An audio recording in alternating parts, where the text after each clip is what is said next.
Bidadi township ವಿಚಾರ 3 ಕೋಟಿ ಗಂಟ ಕೊಡ್ತಾವ್ರೆ. ಸೊ ಬಿಡದಿ ಟೌನ್ಶಿಪ್ ನ ಮಾಡೇ ಮಾಡ್ತೀನಿ ಅಂತ ಮುಖ್ಯಮಂತ್ರಿಗಳು ನಿಂತಿದ್ದಾರೆ.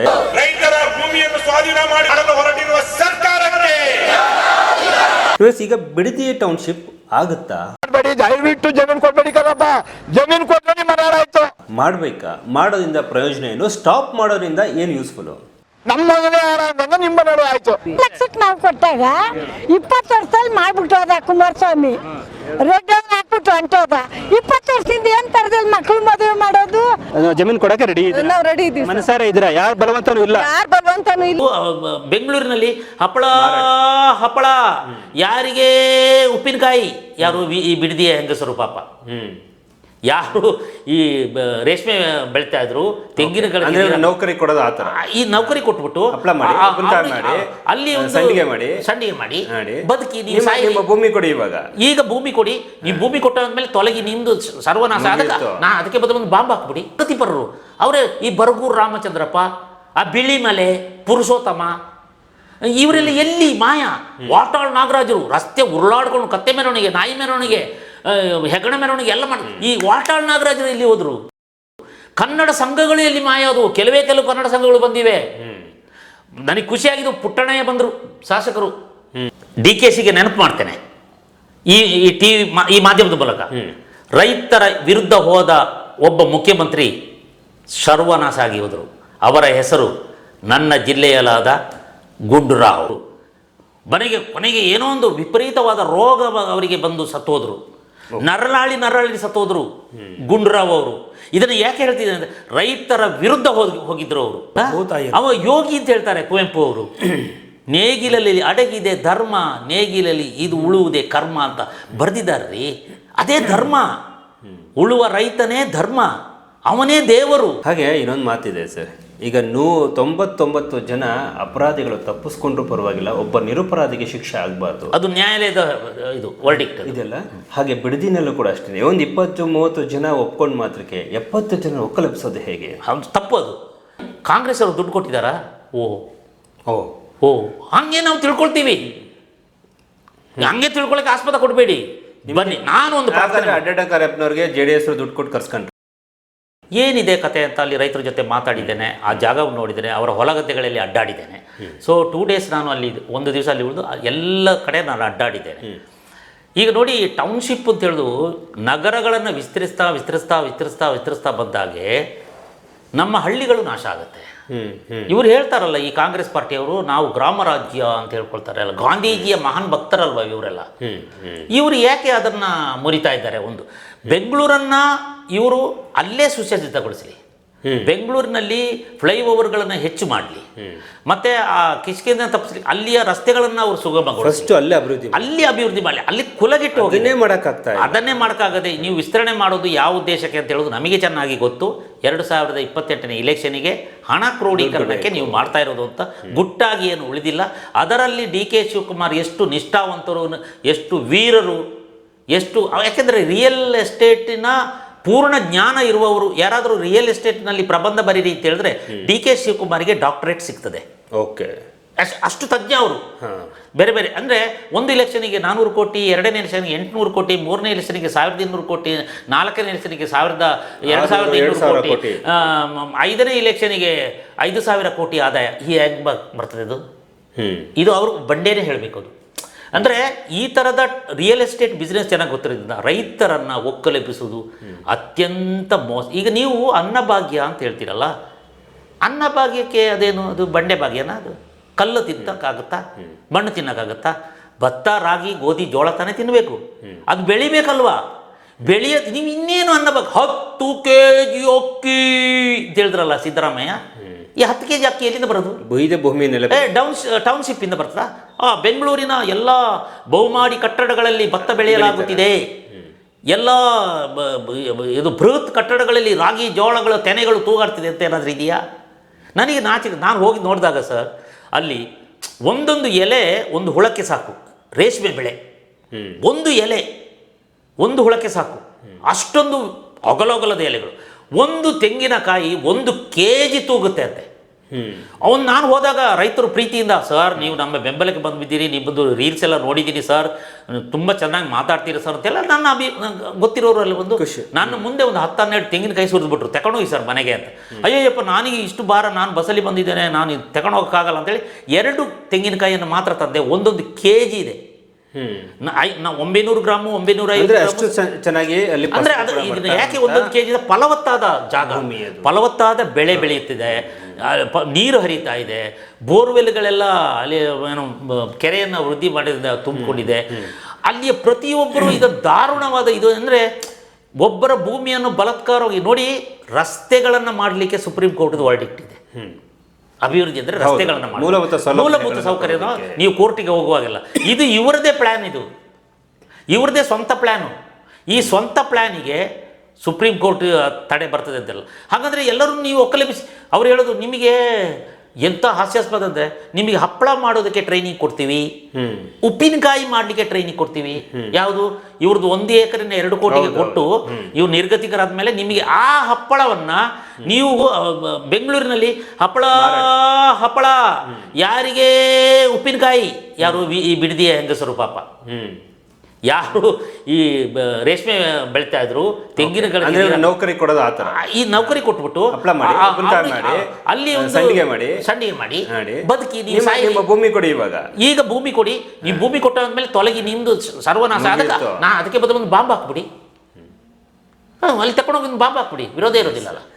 ಹೌದು, ಎಲ್ಲರನ್ನು ಕೊಂದು ಬಿಡೋದು. ಇದು ಒಂದು ಕೊಲೆ, ಇದು 100% ಒಂದು ಕೊಲೆ, ಸಾಮೂಹಿಕ. ಮತ್ತೆ ಇದರಲ್ಲಿ ಆ ಪಕ್ಷ ಸೈಲೆಂಟ್ ಆಗಿದೆ, ಈ ಪಕ್ಷ ಹೋರಾಟ. ಇದು ಪಕ್ಷದ ವಿಚಾರ ಅಲ್ಲ ರೀ, ರೈತರ ವಿಚಾರ. ನಾನು ಒಬ್ಬ ಕಲಾವಿದನಾಗಿ ಭೂಮಿ, ಹಸಿರು, ಪರಿಸರ, ನದಿ ಇದೆಲ್ಲ ಉಳಿಬೇಕು ಅಂತ ಹೇಳೋದು ಒಬ್ಬ ಕಲಾವಿದನ ಕರ್ತವ್ಯ ಅಲ್ಲ. ನಾನು ಆಶ್ಚರ್ಯ ಆಗ್ತಾಯಿದೆ, ಈ ಕಲಾವಿದರೆಲ್ಲ ಎಲ್ಲಿ ಸತ್ತೋದ್ರು? ಈ ಎಡಪಂಥೀಯ ಲೆಫ್ಟಿಸ್ಟ್ಗಳಿದಲ್ಲ, ಇನ್ಕಿಲಾಬ್ ಜಿಂದಾಬಾದ್ ಅವರೇ, ಈ ಬರಗೂರು ರಾಮಚಂದ್ರಪ್ಪ, ಆ ಬಿಳಿಮಲೆ ಪುರುಷೋತ್ತಮ, ಇವರೆಲ್ಲ ಎಲ್ಲಿ ಮಾಯ? ವಾಟಾಳ್ ನಾಗರಾಜರು ರಸ್ತೆ ಉರುಳಾಡ್ಕೊಂಡು ಕತ್ತೆ ಮೆರವಣಿಗೆ, ನಾಯಿ ಮೆರವಣಿಗೆ, ಹೆಗಣ ಮೆರವಣಿಗೆ ಎಲ್ಲ ಮಾಡಿ. ಈ ವಾಟಾಳ್ ನಾಗರಾಜರು ಎಲ್ಲಿ ಹೋದ್ರು? ಕನ್ನಡ ಸಂಘಗಳು ಎಲ್ಲಿ ಮಾಯ ಆದವು? ಕೆಲವು ಕನ್ನಡ ಸಂಘಗಳು ಬಂದಿವೆ. ನನಗೆ ಖುಷಿಯಾಗಿದ್ದು ಪುಟ್ಟಣಯ್ಯ ಬಂದರು, ಶಾಸಕರು, ರೈತ ಸಂಘ. ಈ ರೈತ ಇನ್ನೊಬ್ರು ಅದು ಏನು ಕೋಡಿಹಳ್ಳಿ ಚಂದ್ರಶೇಖರ್ ಅಂತ, ಈ ಬಸ್ಸಿನವರು ಇದಕ್ಕೆ ಹೋದ್ರಲ್ಲ, ಒಬ್ಬ ರೈತ ಅಂತ ಹಸಿರು ಸಾಲ ಕೊಡು. ನೀನು ಎಲ್ಲಿದ್ದೀಯಪ್ಪ? ಕೋಡಿಹಳ್ಳಿ ಎಲ್ಲಿದೆಯಲ್ಲಿ? ಅದು ನೀವು ಎಲ್ಲಿದ್ದೀರಾ ದಯವಿಟ್ಟು ಹೇಳಿಯಪ್ಪ. ಆರಾಮಾಗಿದ್ದೀರಾ ತಾನೆ? ಆರೋಗ್ಯ ಎಲ್ಲ ಚೆನ್ನಾಗಿದೆಯಾ ತಾನೆ? ನೀವು ಒಂದು ದಿನ ಬಂದಿಲ್ಲಲ್ಲ. ಏನು ಕಾಂಗ್ರೆಸ್ ಅವರು ದುಡ್ಡು ಕೊಟ್ಟಿದ್ದಾರಾ? ಓ ಹಂಗೆ ನಾವು ತಿಳ್ಕೊಳ್ತೀವಿ. ಹಂಗೆ ತಿಳ್ಕೊಳಕ್ಕೆ ಆಸ್ಪದ ಕೊಡಬೇಡಿ. ಬನ್ನಿ, ನಾನು ಒಂದು ಅಡ್ಡಡ್ಡಕಾರಪ್ಪನವ್ರಿಗೆ JDS ದುಡ್ಡು ಕೊಟ್ಟು ಕರ್ಸ್ಕೊಂಡ್ರೆ. JDS ದುಡ್ಡು ಕೊಟ್ಟು ಕರ್ಸ್ಕೊಳ್ಳೋದಲ್ಲ, ನಾನೊಬ್ಬ ಮನುಷ್ಯನಾಗಿ ನೋಡಬೇಕಾಗಿ ಅಂತ ಬಂದು ನೋಡಿ. JDSಗೂ ನನಗೆ ಯಾವ ಸಂಬಂಧ ಇಲ್ಲ. ನಾನೊಬ್ಬ ರಾಷ್ಟ್ರೀಯ ಸ್ವಯಂ ಸೇವಕ ಸಂಘದ ಹೋಗಿದ್ದೆ ಬಿಡಿ, ನಮ್ಮನ್ನು ಯಾರು ಕೂಡ ಕರ್ಸ್ಕೊಳ್ಳೋದು ನಮಗೆ ನೋಡಿ. ಅದು ನನ್ನ ಅಂತ ಆರೋಪ ಯಾರಾದ್ರು ಮಾಡಿದ್ರೆ ನನಗೆ ಮಾಡುವ ಅವಮಾನ ಅಂತ ತಿಳ್ಕೊಳ್ತೀನಿ. ನನ್ನ ನೈತಿಕತೆಗೆ ಮಾಡುವ ಟೌನ್ಶಿಪ್ ಸ್ಟಾಪ್ ನನ್ನನ್ನು ರಂಗಾಯಣದಲ್ಲಿ ನೋಡಿದ್ದಾರೆ, ಎಲ್ಲರೂ ನೋಡಿದ್ದಾರೆ. ರಂಗಾಯಣದಲ್ಲಿ ನಾನು ಹೇಗಿದೆ ಅಂತ 4.5 ಕೋಟಿ ದುಡ್ಡನ್ನು ಇಟ್ಟು ಬಂದವನು ನಾನು. ಸಂಬಳ ತೆಗೆದುಕೊಳ್ಳದೆ ಕೆಲಸ ಮಾಡಿದವನು ನಾನು. ಇವತ್ತು ನೀವು ಬಿಟ್ಟ ಮೇಲೆ ರಂಗಾಯಣ ಬಹಳ ಅದ್ಭುತವಾಗಿದೆ. ಈಗ ಸಂಬಳ ಕೊಡೋಕ್ಕೆ ದುಡ್ಡಿಲ್ಲ, ಇಲ್ಲಿ ಅದ್ಭುತವಾಗಿದೆ. ನನ್ನ ದುಡ್ಡನ್ನು ಖಾಲಿ ಮಾಡಿ. ತುಂಬಾ ಚೆನ್ನಾಗಿತ್ತು. ಒಂದೊಂದು ಕಮೆಂಟ್ ಇತ್ತು, ಇವತ್ತು ವರ್ಕರ್ಸ್ಗೆ ಸಂಬಳ ಕೊಡ್ತಾ ಇಲ್ಲ. ಎಲ್ಲಿ ಅದ್ರ ಬಗ್ಗೆ ನಾವು ಮಾತನಾಡೋಣ. ಈಗ ಸದ್ಯಕ್ಕೆ ಈಗ ರೈತರ ಬೆಂಬಲಕ್ಕೆ ಬಂದವರನ್ನೆಲ್ಲ ಹಾಗೆ ಹೇಳಬಹುದು ಸುಲಭವಾಗಿ. ಅಲ್ಲಿ ದುಡ್ಡು ಕೊಟ್ಟೇ ಕೆಲವರನ್ನ ಎತ್ತಿ ಕಟ್ಟಿದ. ಅವರು ಒಂದು ಆಟೋದಲ್ಲಿ ಯಾರೋ ಒಬ್ಬರು ಇಂಟರ್ವ್ಯೂ ಮಾಡಿದ ಒಂದು ಮುದುಕಿ ಹೇಳಿದ್ರು, ನಾ 500 ರೂಪಾಯಿ ಕೊಟ್ಟರು ಸ್ವಾಮಿ, ನಾ ಬಂದೆ. ಈ ಎಂತಕ್ಕೆ ಬಂದೆ? ಏನೋ ಎಲ್ಲ ಬರಬೇಕು ಅಂದ್ರು ಬಂದೆ, ಒಂದು ಹಸಿರು ಸಾಲು ಕೊಟ್ಟರು ಓದ್ಕೊಂಡೆ. ಎಸ್, ಬಟ್ ನೋಡ ಇದು ಎಲ್ಲಿ ತನಕ ಹೋಗಿ ನಿಲ್ಲುತ್ತೋ ಗೊತ್ತಿಲ್ಲ. ಬಟ್ ಆದರೆ ರೈತರ ಫಲವತ್ತಾದ ಭೂಮಿನ ರೈತರಿಗೆ ಬಿಟ್ಕೊಡೋದು ಬೆಸ್ಟ್. ಈಗ ಕೆಲವರು ರಿಯಲ್ ಎಸ್ಟೇಟ್ಗಳೇ ಮಾಡ್ತಿರ್ತಾರೆ, ಯಾವುದೋ ದೂರಕ್ಕೆ ಹೋಗಿ ಅಲ್ಲೆಲ್ಲ ಹೋಗಿ ಡೆವಲಪ್ ಮಾಡ್ತಿರ್ತಾರೆ. ಅಲ್ಲಿ ಡೆವಲಪ್ ಆಗುತ್ತಲ್ವ? ನೀವು ಪಕ್ಕದಲ್ಲೇ ಮಾಡಬೇಕಾ? ಡೆವಲಪ್ ಮಾಡ್ತೀವಿ ಅಂತ ನೀವು ಹೋಟ ಅಂತಂದರೆ ಒಂದಷ್ಟು ಭೂಮಿ ಸಿಗುತ್ತೆ, ಅಲ್ಲಿ ನೀವು ಡೆವಲಪ್ ಮಾಡಿದ್ರೆ ಅಲ್ಲೇ ಒಂದು ಸಿಟಿ ಆಗೋಗ್ಬಿಡುತ್ತೆ. ಸೊ ಬೆಂಗಳೂರು ಪಕ್ಕದಲ್ಲೇ ಮಾಡಬೇಕು, ಅಲ್ಲಿಗೊಂದು ಮೂಲಭೂತ ಸೌಲಭ್ಯಗಳನ್ನ ಕಲ್ಪಿಸಿ, ಒಂದು ಜಾಗ ನೋಡಿ. ಬಟ್ ಯಾಕೆ ಇದ್ರ ಮೇಲೆ ಇಷ್ಟೊಂದು ಹಠ ಮಾಡ್ತಿದ್ರ ಅಂತ ನಮಗಂತೂ ಗೊತ್ತಾಗ್ತಿಲ್ಲ. ಈಗ ಸಂತೋಷ್ ಹೆಗಡೆಯವರು ಕೂಡ ಸೊ ಇಲ್ಲಿಗೆ ರೈತರ ಪರವಾಗಿ ನಿಂತಿದ್ದಾರೆ, ನಮ್ಗೆ ಭೂಮಿ ಕೊಡಬಾರ್ದು ಅನ್ನುವಂಥದ್ದು. ನೋಡ ನೋಡಿ, ಇವರು ಅಮೃತ ಸೇನ್ ಅಂತ ನೊಬೆಲ್ ಅವಾರ್ಡ್ ತಗೊಂಡು, ಅಮೃತ ಸೇನ್ ಅವರು ಲೆಫ್ಟಿಸ್ಟ್, ಅವರು ವೆಸ್ಟ್ ಬೆಂಗಾಲ್. ಅವರು ಒಂದು ಮಾತು ಹೇಳಿದರು, ಈ ಭೂಮಿಯ ಹಸಿರು ಮತ್ತು ಅಭಿವೃದ್ಧಿ ಒಂದೇ ಇದರಲ್ಲಿ ಹೋಗಲ್ಲ ಅಂತ. ಅದು ವಿರುದ್ಧ ದಿಕ್ಕೆ, ಅದು ವಿರುದ್ಧ ದಿಕ್ಕೆ. ಇದನ್ನು ಈಗ ಒಮ್ಮೆ ನೀವು ಇವರು ಏನೋ ಅಂತ 1 ಲಕ್ಷ 15 ಲಕ್ಷ ಗಿಡಗಳು ನೆಡೋದಂತೆ. ಅಲ್ರಿ ನೀವು 10 ಲಕ್ಷ ಗಿಡಗಳನ್ನು ಅಲ್ಲಿ ಕಡಿದುಬಿಟ್ಟು ಇಲ್ಲಿ ಏನು ಗಿಡಗಳು ನೆಡೋದು ಅಂತ ನಾ ಹೇಳೋದು. ಅಲ್ಲಿ ಯಾಕೆ ಅಲ್ಲಿ ಇರೋದನ್ನ ಕಡಿತೀರಲ್ಲ ನೀವು, ಅಲ್ಲಿ ಕಡಿದು ಇಲ್ಲೇನು ನಡೋದು? ಇದು ಬೋಂಗಲ್ಲ, ಇದು ಡೋಂಗಿ. ಅದು ನೀವು ಎಲ್ಲಿ ನೋಡಿ, ನಾನು ಡಿ.ಕೆ. ಶಿವಕುಮಾರಲ್ಲಿ ಒಂದು ಕಡೆಯೊಂದು ಪ್ರಾರ್ಥನೆ, ಪ್ರತಿಷ್ಠೆ ಬಿಡಿಯೋಣ. ನೀವೊಬ್ಬರು ನೀವು ನೋಡಿ, ಏನೋ ಯೋಗ ಒಬ್ಬರಿಗೆ ಮುಖ್ಯಮಂತ್ರಿ ಸಿಗಬೇಕು, ನಿಮ್ಮ ಯೋಗದಲ್ಲಿತ್ತು, ನಿಮ್ಮ ಅಜ್ಜಯ್ಯ ಹೇಳಿದ್ರು ಯೋಗದಲ್ಲಿತ್ತು, ಆಗಿದ್ದೀರಿ. ರೈತರ ಶಾಪವನ್ನು ನಿಮಗೆ ಒಂದು ಹೇಳ್ತೀನಿ, ಡಿ.ಕೆ.ಶಿಗೆ ನೆನಪು ಮಾಡ್ತೇನೆ ಈ ಮಾಧ್ಯಮದ ಮೂಲಕ.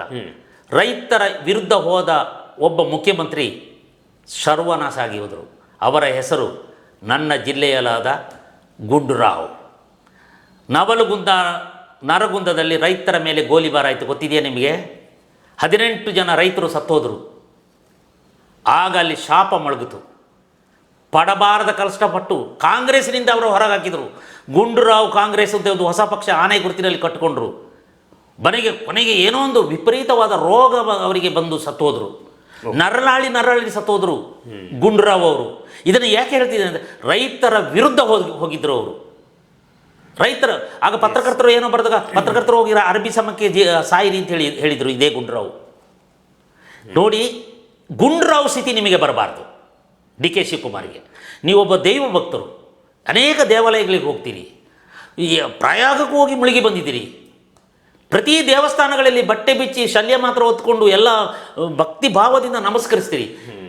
ರೈತರ ಭೂಮಿ ದೇವಸ್ಥಾನ ಅಲ್ಲವೇನು? ಅನ್ನ ಕೊಡ ಅವ ಯೋಗಿ ಅಂತ ಹೇಳ್ತಾರೆ ಕುವೆಂಪು ಅವರು. ನೇಗಿಲಲ್ಲಿ ಅಡಗಿದೆ ಧರ್ಮ, ನೇಗಿಲಲ್ಲಿ ಇದು ಉಳುವುದೇ ಕರ್ಮ ಅಂತ ಬರೆದಿದ್ದಾರ್ರಿ. ಅದೇ ಧರ್ಮ. ಉಳುವ ರೈತನೇ ಧರ್ಮ, ಅವನೇ ದೇವರು, ಅದೇ ನಮ್ಮ ಭೂಮಿ ತಾಯಿ ಅದು. Yes sir. ಹಾಗೆ ಇನ್ನೊಂದು ಮಾತಿದೆ ಸರ್, ಈಗ 99 ಜನ ಅಪರಾಧಿಗಳು ತಪ್ಪಿಸ್ಕೊಂಡ್ರೂ ಪರವಾಗಿಲ್ಲ, ಒಬ್ಬ ನಿರಪರಾಧಿಗೆ ಶಿಕ್ಷೆ ಆಗಬಾರ್ದು, ಅದು ನ್ಯಾಯಾಲಯದ ಇದು ವರ್ಡಿಕ್ಟ್ ಇದೆಲ್ಲ. ಹಾಗೆ ಬಿಡದಿನಲ್ಲೂ ಕೂಡ ಅಷ್ಟೇ, ಒಂದು 20-30 ಜನ ಒಪ್ಕೊಂಡು ಮಾತ್ರಕ್ಕೆ 70 ಜನ ಒಕ್ಕಲೆಬ್ಸೋದು ಹೇಗೆ? ಅದು ತಪ್ಪು. ಅದು ಈಗಾಗಲೇ PL ಯಾರು ಸಲ್ಲಿಸಿದ್ದಾರೆ ಅಂತ ನಾನು ಕೇಳ್ಪಟ್ಟೆ. ನ್ಯಾಯಾಲಯ ಏನು ಹೇಳುತ್ತೆ ಗೊತ್ತಿಲ್ಲ. ಆದರೆ ಒಂದು ಧರ್ಮ ಉಳಿಬೇಕು, ಅದು ನೇಗಿಲ ಧರ್ಮ, ಅದು ಉಳಿಬೇಕು. ನಾನು ಹೇಳ್ತೀನಿ, ರೈತ ಸಂಘದ ಗೀತೆಯನ್ನು ಅಲ್ಲಿ ಆಡಿಸೋದು, ಇಲ್ಲಿ ರೈತರನ್ನು ಕೊಲೆ ಮಾಡೋದು, ಇದು ಸರಿಯಲ್ಲ. ಎಸ್, ಉಳಿಸಿ, ರೈತರನ್ನು ಉಳಿಸಿ. ಇಂಗ್ಲೀಷ್ನವ್ರ ಭಾಗ್ಯನ ತಂದು ಕೊಟ್ಬಿಡಿ ಆ ಹಳ್ಳಿಗಳಿಗೆ. ಡಿವೈಡ್ ಮಾಡಿ, ಡಿವೈಡ್ ಆ್ಯಂಡ್ ರೂಲ್ ಮಾಡಿ, ಇವತ್ತು ಸಪ್ರೇಟಾಗಿ ಮಾಡಿ, ಕರೆದು ಸಪ್ರೇಟಾಗಿ ಹಣ ಕೊಟ್ಟು ಇವತ್ತು ರೈತನ ಒಕ್ಕಲೆಬ್ಸೋದು, ಅವ್ರನ್ನ ಊರು ಬಿಟ್ಟು ಕಳಿಸೋದು, ಅವ್ರು ಇನ್ನೇಲೋ ಒಂದು ಕಡೆ ಹೋಗುವಂಥದ್ದು. ಇವತ್ತು ಕೆಲವು ರೈತರುಗಳೆಲ್ಲ ತಲೆ ತುಂಬಿಟ್ಟಿದ್ದಾರೆ, ನಮ್ಗೆ ಇಷ್ಟು ಕೋಟಿ ಸಿಗುತ್ತೆ, ಇಷ್ಟು ಕೋಟಿ ನಮಗೆ ಬರುತ್ತೆ ಅಂತ ಕೆಲವರೆಲ್ಲ ಮಾತಾಡ್ತಿದ್ದಾರೆ. ನಾನು ಕೂಡ ಹೋಗಿದ್ದೆ, ನನ್ನ ಹತ್ರ ಕೂಡ ಮಾತಾಡಿದ್ರು. ಆದರೆ ಇನ್ನು ಕೆಲವು ರೈತನ ಆ ಕಡೆ ರೈತನ ಮಾತಾಡಿಸಿದಾಗ, ನನ್ನ ತಾತ ಮುತ್ತಾತ ಅಜ್ಜ ಎಲ್ಲರೂ ಕೂಡ ಕೊಟ್ಕೊಬಂದಿದ್ದಾರೆ, ನನಗೊಂದು ಎಕರೆ ಕೂಡ ತಗೊಳ್ಳೋಂಥ ಯೋಗ್ಯತೆ ನನಗಿಲ್ಲ, ಅಜ್ಜ ಕೊಟ್ಟಂಥ ಭೂಮಿನ ಉಳಿಸ್ಕೊಂಡು ಬರ್ತಾ ಇದ್ದೀನಿ, ನಾನು ನನ್ನ ಮಕ್ಕಳು ಕೊಡಬೇಕು, ನನ್ನ ಮೊಮ್ಮಕ್ಕಳು ಕೊಡಬೇಕು. ಸೊ ನಾನು ಎಲ್ಲಿಗೆ ಹೋಗಲಿ? ಈ ಭೂಮಿ ಬಿಟ್ಟು ನಾನು ಎಲ್ಲಿಗೆ ಹೋಗಲಿ? ಲಕ್ಷ ನನ್ನ ದುಡ್ದಿದ್ದೀನಿ ಅಂತ. ಇನ್ನು ಕೆಲವು ರೈತರು ಹೇಳ್ತಾರೆ, ನನಗೆ ಸಾಲ ಮಾಡಿಬಿಟ್ಟಿದ್ದೀನಿ ಅಂತ. ಸೊ ಅದು ನಿಮ್ಮ ಇಷ್ಟ. ಆದರೆ ಅಡ್ಡ ಕಾರ್ಯಪರು ಹೇಳಿದಷ್ಟೇ, ನೇಗಿಲ ಧರ್ಮ ಉಳಿಬೇಕು, ನೇಗಿಲ ಯೋಗಿ ಉಳಿಬೇಕು, ಭೂತಾಯಿ ಉಳಿಬೇಕು, ಅವಳಿಗೆ ಬೆಲೆ ಕಟ್ಟಿ ಬಿಸ್ನೆಸ್ ಮಾಡಬಾರ್ದು ಅಂತ ಅಷ್ಟೇ. ರೈಟರ್ಸ್ ಇಷ್ಟೊತ್ತು ನಾನು ಶ್ರೀ, ನಮಸ್ಕಾರ.